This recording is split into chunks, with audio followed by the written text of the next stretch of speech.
world. There's more and more threats happening affecting.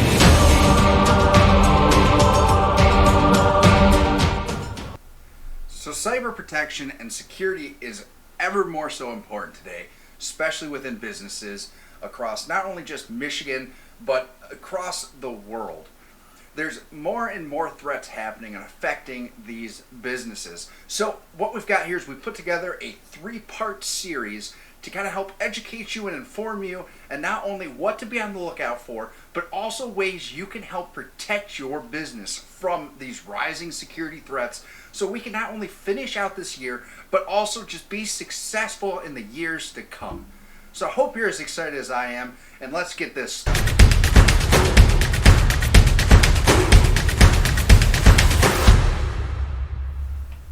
Alrighty everyone, so let's get this show on the road here. Security threats in 2020, that is the topic.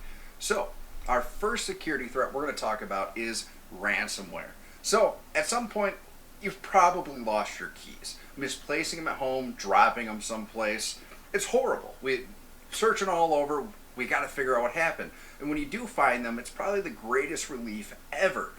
But imagine that somebody else found your keys, and instead of just giving them right back to you, they call you up and they demand $1,000. So now let's put a technological spin on this. Let's swap out the words keys for data. Both are important to your daily business life and success, right? So it wasn't theirs to take, but those keys are vital.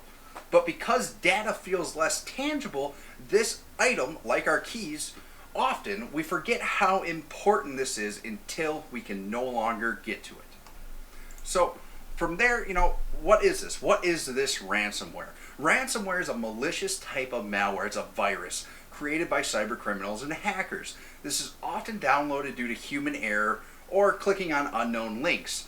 Have you ever gotten those PayPal emails, or maybe that famous IRS scam email every spring? So what happens if you click on those? Sometimes your systems can become infected. So also visiting things like infected websites can lead to this.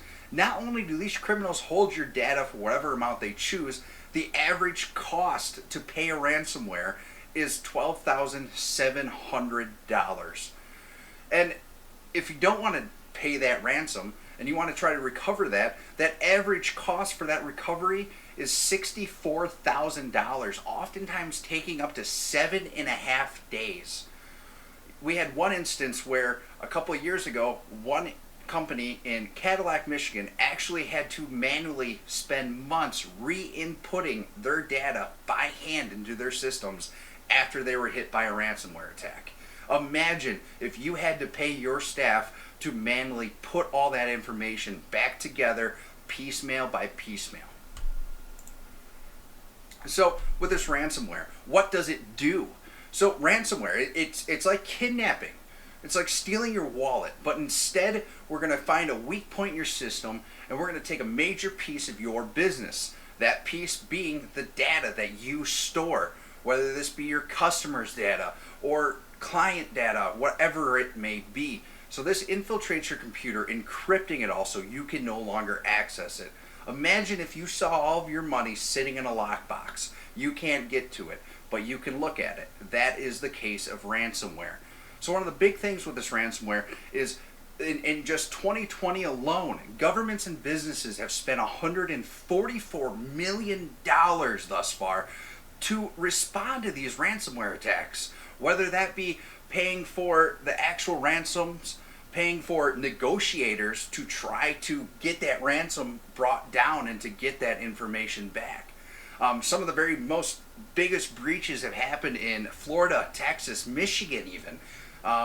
Just tens and 20 thousands of dollars to get back their property, the property that they've worked hard for to earn and have. So how do you prevent this? So the thing with ransomware, really the best thing you can do is you got to look at it from a proactive versus a reactive standpoint. There are many ways for you to start protecting yourself from ransoms, such as backing up your data in multiple locations, segmenting access to your network with east to west traffic, using things like VLANs, private public guest networks, installing good malware ransomware detection software, active threat hunting.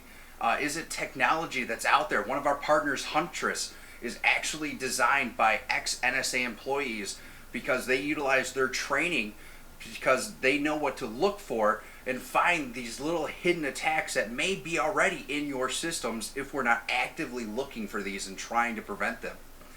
So these are some of the best and great steps you can start for a successful ransomware prevention plan. And then, to continue on with that, not only just scheduling, running these security scans, making sure that your software is up to date, keeping yourself and your team in the know, in knowledge and education, having multiple layers of security. You may have already started utilizing things like MFA or two-factor authentication. These are just ways to help break down those barriers and help protect yourself so that it's even harder for these guys to get in and gain access and take your information. So what do you do? What happens? Okay, so you've been attacked. It's crazy. The whole world's on fire right now. What do you do? Take a photo of this message. Disconnect your computer immediately and shut it down to make sure that they can't keep running these or that you don't accidentally still have an internet connection. Contact your MSP or IT provider, internal IT, immediately pick up that phone. Call your insurance company.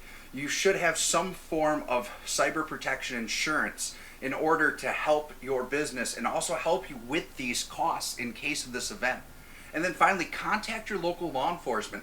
Let them know, because now there are tools and implementations in place for them to actually kind of help work together with your IT providers and track this and try to stop these people and shut them down.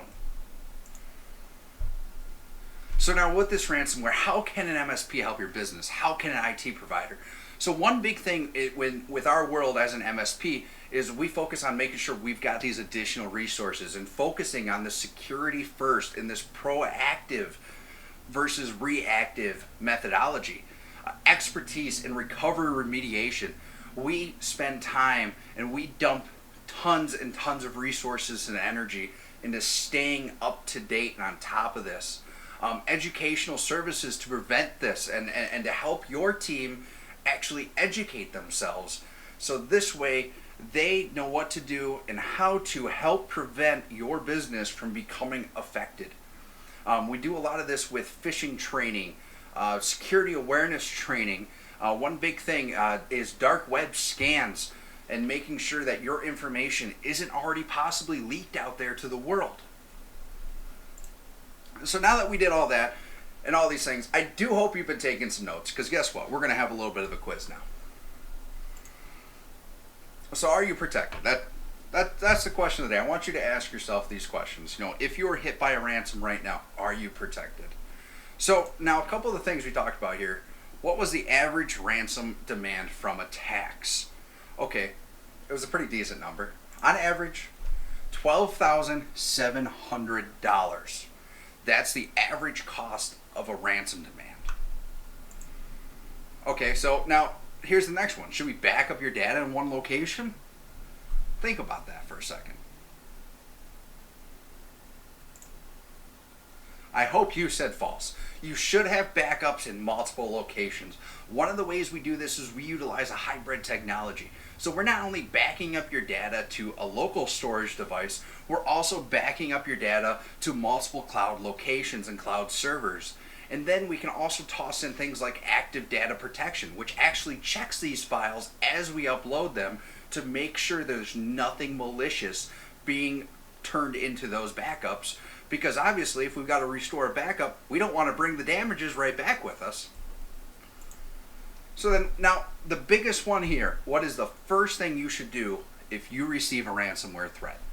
If you get one of those notices or you start seeing these files disappear, what's the first thing you should do? Take a picture of that message and power down that unit. Because this is going to, give your IT provider, give your MSP or your internal IT staff, it's going to give them an idea of what's happening, what kind of possible threat is happening, what kind of ransomware it may be. And then when we power down that unit, that's going to help this from spreading even farther, because these processes can't run unless that device is turned on and active.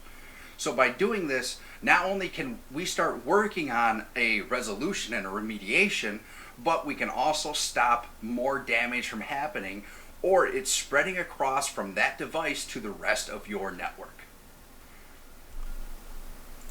So with that, I just want to say thanks for watching this. Thanks for hanging out with me through this video. And I hope you stay tuned, as we've got tons more of these awesome videos to come. And make sure to follow us on all of our social media channels at ntsmanaged on Twitter, Facebook, Instagram. Find us on LinkedIn, Northern Technology Services. And if you have any questions or want to meet with us and have a conversation to see how we can help uplift your business and secure your business, don't hesitate to reach out. So thanks for hanging out.